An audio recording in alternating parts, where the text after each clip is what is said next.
I glared at Eli across the kitchen table, my hands clenched around my mug of lukewarm coffee. "What do you mean, I can't stay here anymore?" I asked, my voice barely above a whisper. Eli wouldn't meet my eyes. He fiddled with his phone, his jaw clenched. "You heard me, Nina. This isn't working. You need to leave." I felt like I'd been punched in the gut. We'd been married for 5 years, and now, with our newborn daughter Sophie sleeping peacefully in the next room, he was kicking me out? "Eli, you can't be serious," I said, struggling to keep my voice steady. "We have a baby. We're supposed to be a family." He finally looked up, his eyes cold. "A family? Is that what you call this? You're never home, always at the office. And when you are here, you're too tired to even look at me." I couldn't believe what I was hearing. "I'm working to support us, Eli. Your writing barely covers the groceries." As soon as the words left my mouth, I regretted them. Eli's face darkened.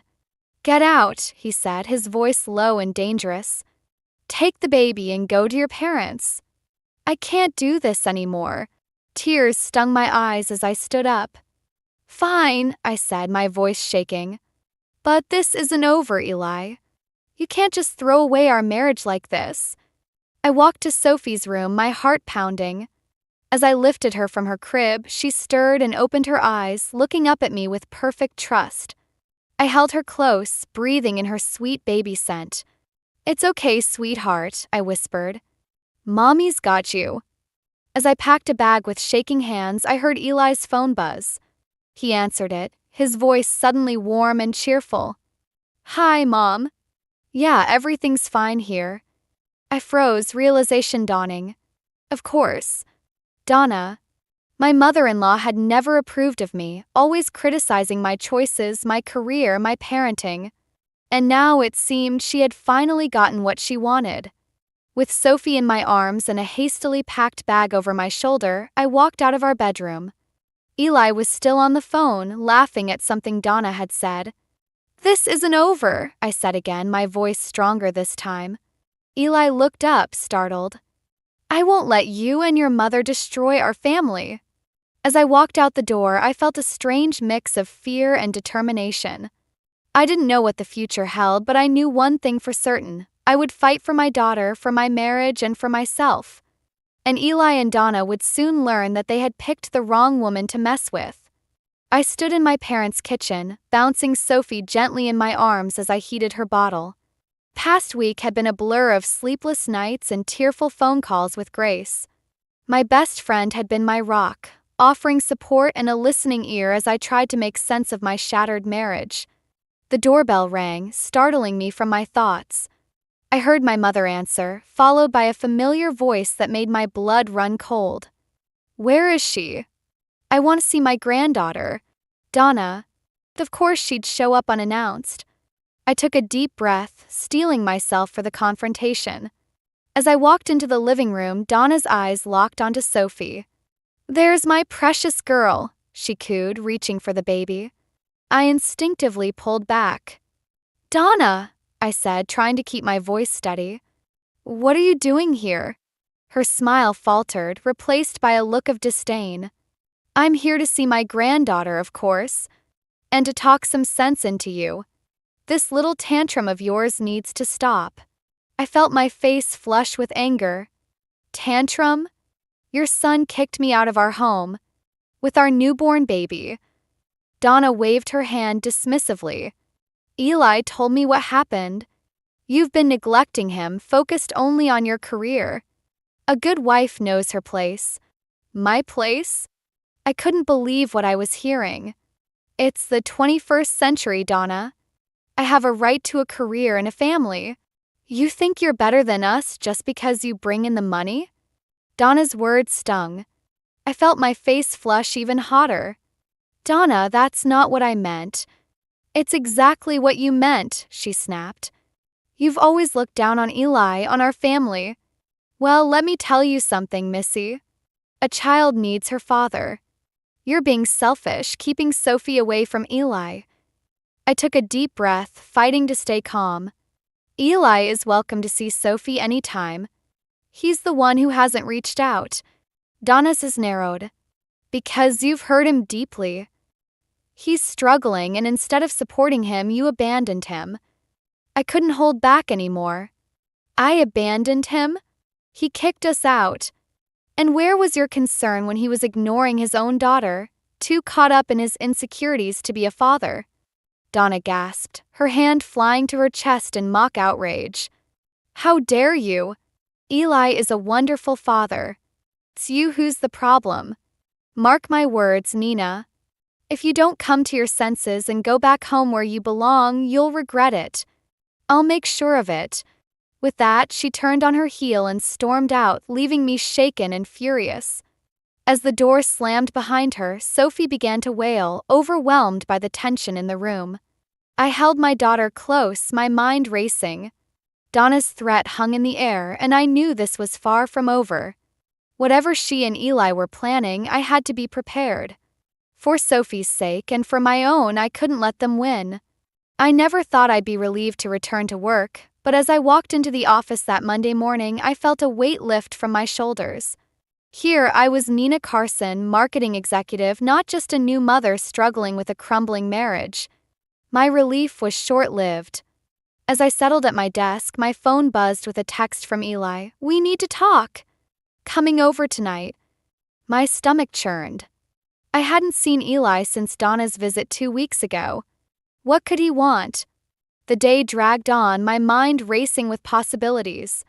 By the time I got home, I was a bundle of nerves. Eli arrived just after 8, looking haggard and unkempt. "Where's Sophie?" he asked, peering around the living room. "Asleep," I replied curtly. "What do you want, Eli?" He ran a hand through his disheveled hair. "I've been thinking, Nina. I want us to try again. For Sophie's sake." I stared at him, incredulous. "Try again? After everything that's happened?" "I know I messed up," he said, his voice low. "But we can fix this. We have to, for our daughter." I felt a flicker of hope, quickly extinguished by suspicion. "What brought this on, Eli? Last time we spoke, you could barely look at me." He shifted uncomfortably. "I've been talking to Mom. She made me see how important family is." My heart sank. Of course, Donna was behind this. "And what exactly did your mother say?" Eli's expression hardened. "She reminded me of my responsibilities as a husband and father, that I need to step up and be the man of the house." I couldn't believe what I was hearing. The man of the house? Eli, it's not 1950. We're supposed to be partners. "That's not how it works, Nina," he snapped. "You're my wife. You need to support me, not undermine me with your career and your attitude." I felt a surge of anger. "My attitude? You kicked me out, Eli. You abandoned your daughter." "I made a mistake," he said, his voice rising. "But I'm trying to fix it. Why can't you see that?" "Because nothing's changed," I retorted. "You're still the same insecure man who can't handle his wife's success." Eli's face contorted with rage. "You think you're so much better than me, don't you? Well, let me tell you something, Nina. You're nothing without me. You're just a guest in this house. Act like one." His words cut deep. Tears filled my eyes as I stared at this stranger wearing my husband's face. "How can you say that? I'm your wife." "Not for long if you don't shape up," he snarled. "I'm giving you one last chance, Nina. Come home, be a proper wife and mother, or I'll make sure you never see Sophie again." As he stormed out, slamming the door behind him, I sank to the floor, my body shaking with sobs. How had it come to this? And what was I going to do now? I stared at my phone, my finger hovering over Eli's name. After our last confrontation, I'd been a mess of emotions, anger, fear, and a tiny flicker of hope that maybe, just maybe, we could salvage our marriage. For Sophie's sake, I had to try one last time. With a deep breath, I pressed call. "Nina?" Eli's voice was surprisingly soft. "I didn't expect to hear from you."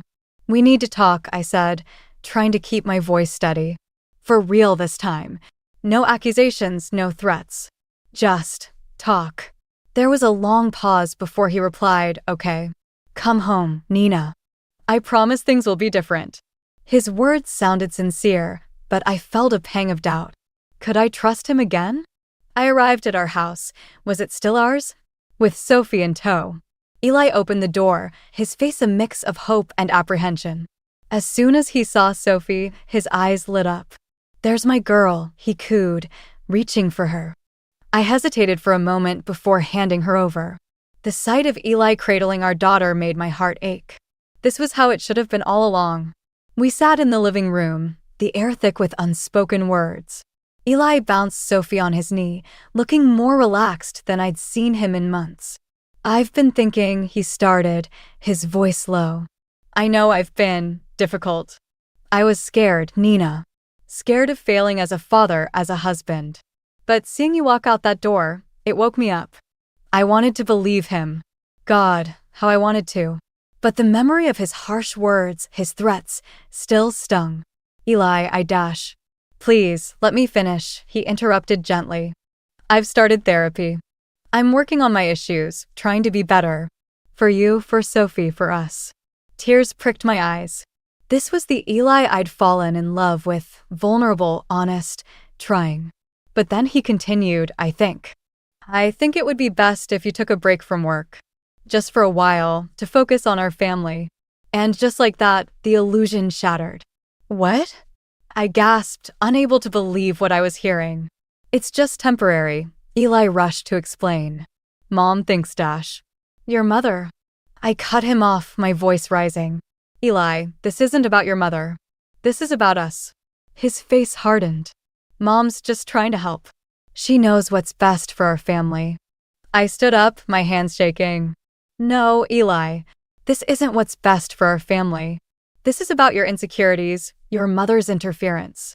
I won't give up my career, my independence, to soothe your ego. Eli's expression darkened. If you can't prioritize our family, then maybe we don't have one anymore. His words hit me like a physical blow. In that moment, I realized that no matter how much I wanted to believe in us, in Eli, some things were irreparably broken. With tears streaming down my face, I took Sophie from his arms. You're right, Eli. We don't have a family anymore. Not like this. As I walked out the door for what I knew would be the last time, I felt a strange mix of grief and determination.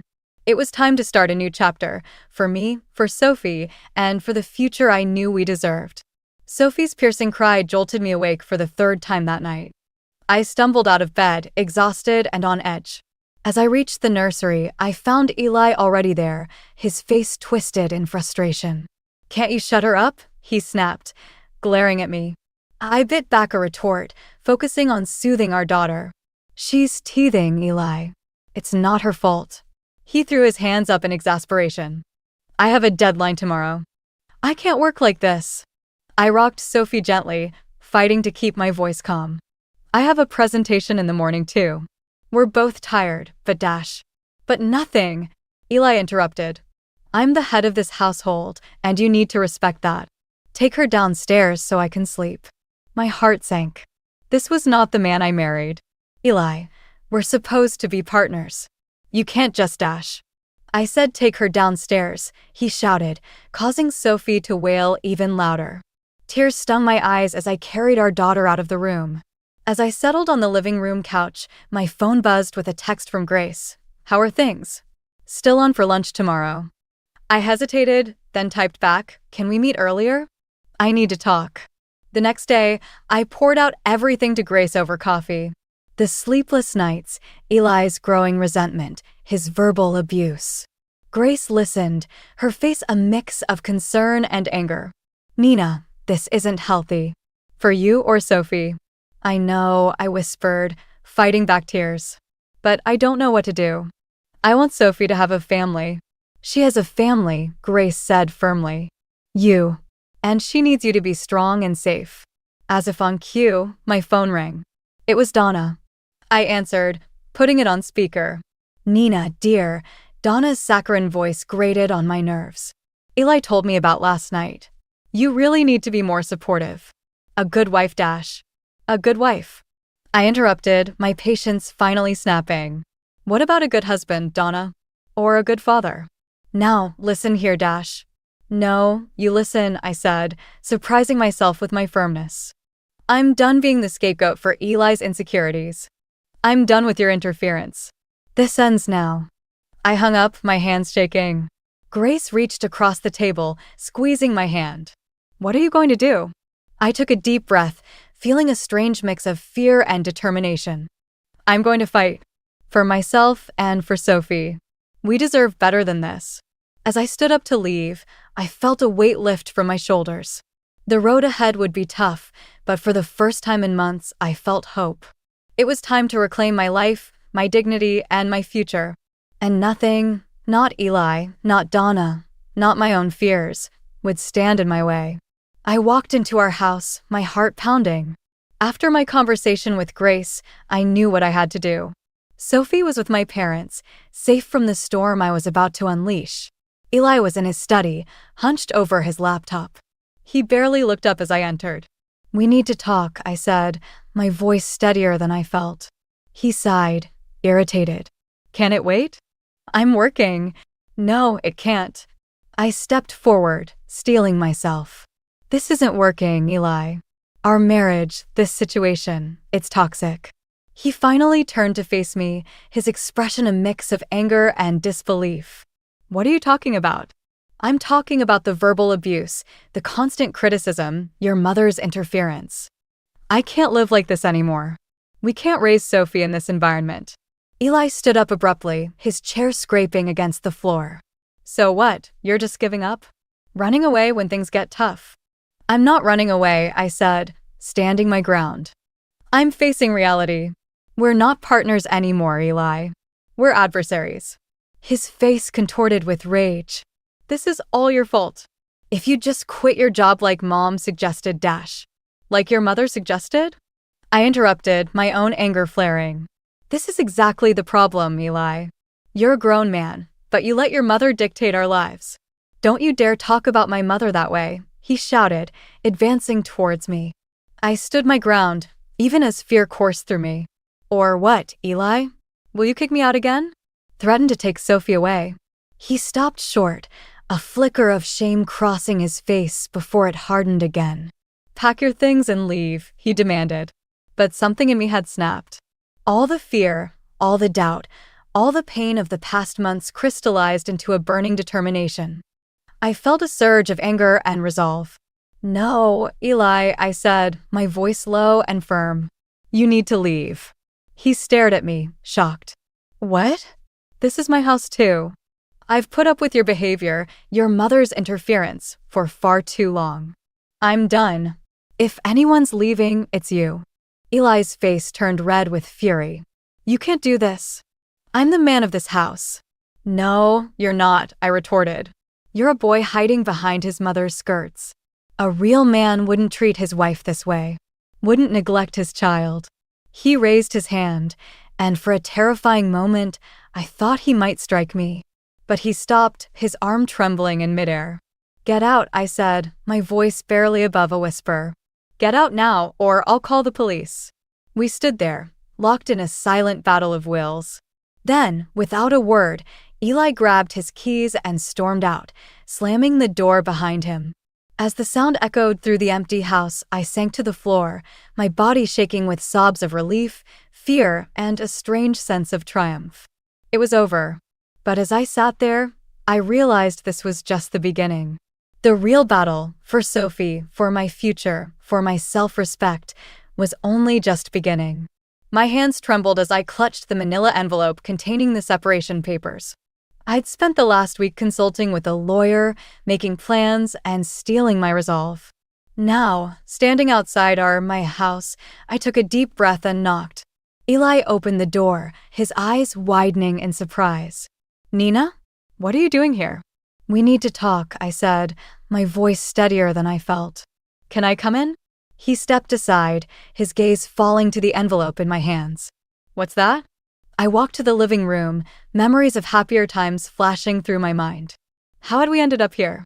Separation papers, I said, turning to face him. Eli's face paled, his voice wavering as he repeated, "Separation papers?" I nodded, my gaze steady.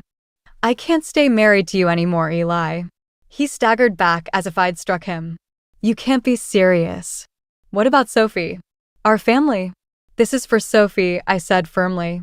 "She deserves better than what we've become." Eli's shock quickly morphed into anger. "This is ridiculous. You can't just throw away our marriage." "Our marriage?"